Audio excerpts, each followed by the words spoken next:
नमस्कार. मनीषाज किचनमध्ये आपल्या सगळ्यांचं खूप खूप खूप स्वागत. आज आपण खंडोबाच्या नैवेद्यासाठी रोडगा कसा करतात ते बघतोय.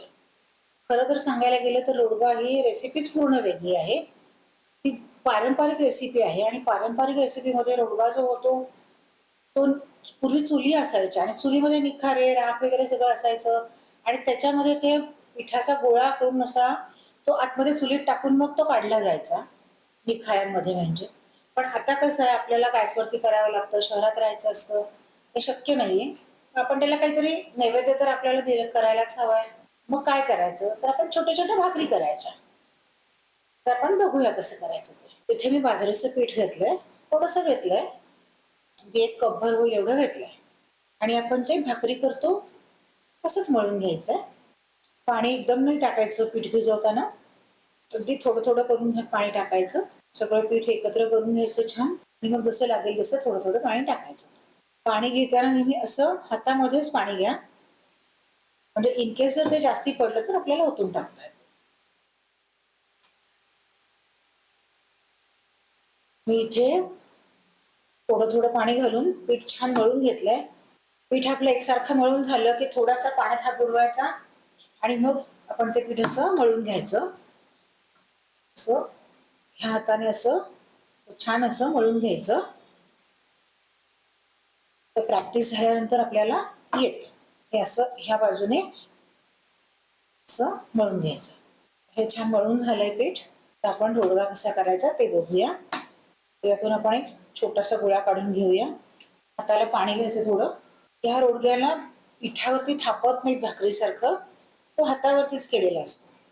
आता आपण असं छान हातावरती असं थापून घ्यायचं. काय लागलं तर थोडंसं पाणी घ्यायचं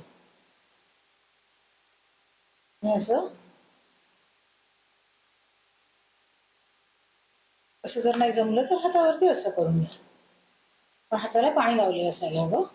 हे थोडंसं आपलं भाकरीपेक्षा जाडच असतं. असं एवढे छोटे छोटेच असतात हे. तेव्हा आपला छान तापला आहे तर मी त्याच्यावरती टाकून घेते. त्याला पाणी लावायची वगैरे काही गरज नाहीये, आपण ते पाण्यावरतीच थापलेलं आहे. एक बाजू छान झाली भाजून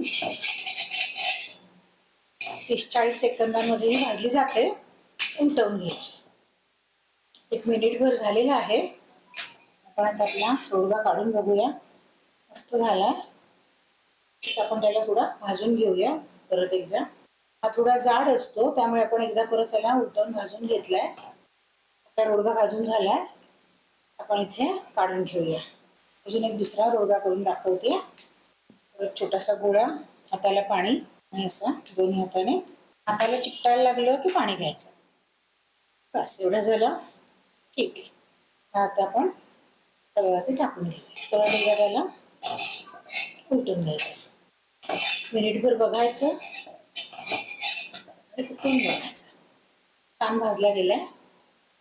आणि आता परत पहिल्या बाजूने टाकून घेऊया. आता दुसरा रोडगाही तयार झालाय. काढून ठेवूया. खंडोबाच्या नैवेद्यासाठी आपला रोडगा तयार आहे. तुम्ही करून बघा. जसा जमेल तसा करा. जर बिगिनर्स असाल तर थोडी छोटा केला तरी हरकत नाही. याच्यापेक्षा पण परमेश्वराला भक्ती आणि भावना महत्वाची असते. तुम्हाला कसं जमलंय हे काही महत्वाचं नाहीये, पण परमेश्वराला नैवेद्य दाखवणं अगदी गरजेचं आहे. ते महत्वाचं आहे. कसं जमेल तसं करा, पण देवाला नैवेद्य दाखवा. व्हिडिओ जर आवडला असेल तर व्हिडिओला लाईक नक्कीच करा. परत भेटूया अशा छानशा रेसिपी सोबत. तोपर्यंत हेल्दी खा आणि हेल्दी राहा.